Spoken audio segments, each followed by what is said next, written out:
जय हिंद दोस्तों। तो धोरण 12 गुजराती विषयની સપ્ટેમ્બર 2025ની એકમ કસોટીનું સંપૂર્ણ પેપર સોલ્યુશન આવી ગયું છે। તો આજના વિડીયોમાં આપણે સંપૂર્ણ પેપર સોલ્યુશન જોઈશું, માટે વિડીયો પૂરો જોજો, વિડીયોને લાઇક કરજો, તમારા બધા મિત્રો સાથે શેર કરજો। તો ચાલો શરૂ કરીએ આજનો વિડીયો। દોસ્તો ધોરણ 12 ગુજરાતી વિષયની સપ્ટેમ્બર 2025ની એકમ કસોટીનું સંપૂર્ણ પેપર સોલ્યુશન પીડીએફ ફોર્મેટમાં ડાઉનલોડ કરવા માટેની લિંક આ વિડીયોના ડિસ્ક્રિપ્શનમાં આપેલી છે।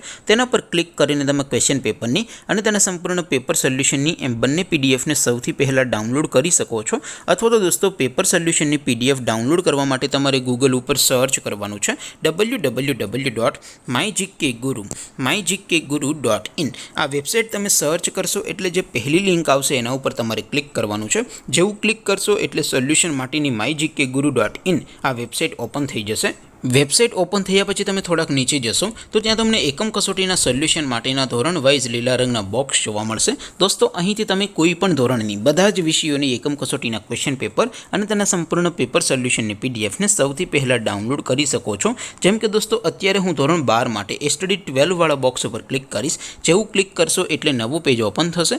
નવું પેજ ઓપન થાય એમાં તમે સ્ક્રોલ કરીને થોડાક નીચે જશો તો ત્યાં તમને study 12 commerce and arts paper solution 2025નું એક બોક્સ જોવા મળશે, જેમાં દોસ્તો નીચે લખેલું છે સ્ટડી 12 ગુજરાતી પેપર। તેની સામે ડાઉનલોડ બટન છે, તો એ ડાઉનલોડ ઉપર ક્લિક કરશો તો ધોરણ 12 ગુજરાતી વિષયની એકમ કસોટીનું ક્વેશ્ચન પેપર પીડીએફ ફોર્મેટમાં ડાઉનલોડ થઈ જશે। તેની નીચે લખેલું છે સ્ટડી 12 ગુજરાતી સોલ્યુશન। તેની સામે પણ ડાઉનલોડ બટન છે, તો એ ડાઉનલોડ ઉપર ક્લિક કરશો તો ધોરણ 12 ગુજરાતી વિષયની એકમ કસોટીનું સંપૂર્ણ પેપર સોલ્યુશન પીડીએફ ફોર્મેટમાં ડાઉનલોડ થઈ જશે। તો દોસ્તો આવી રીતે તમે ધોરણ 12ના બધા વિષયોની એકમ કસોટીના ક્વેશ્ચન પેપર અને તેના સંપૂર્ણ પેપર સોલ્યુશન પીડીએફને www.mygkguru.in આ વેબસાઇટ પરથી ડાઉનલોડ કરી શકો છો।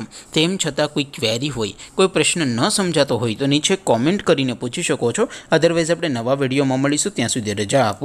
આવજો દોસ્તો, જય હિન્દ, વંદે માતરમ।